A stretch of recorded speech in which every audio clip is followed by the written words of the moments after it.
So today we're going to do another really easy and fun science experiment. For this experiment, you're going to need 1 or 2 ice cubes, some salt, and some food coloring. And what you can see here is that I put a little bit of food coloring on both of my ice cubes, and then I put salt on one ice cube and not the other. And this way I have a control ice cube that doesn't have salt to compare the one I did put salt on.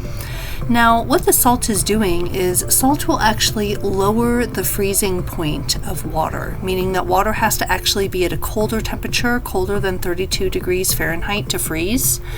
And so that will cause the ice cube to start to melt. And you can see that the ice cube that has the salt on it is melting much faster than the ice cube that does not have salt on it. And what's really fun about adding food coloring to this experiment is you can actually see all the different crevices and like valleys that get created as the ice melts. And it's kind of a fun experiment that mimics nature, and you can see how ice melts and forms these valleys and crevices just like they do in glaciers.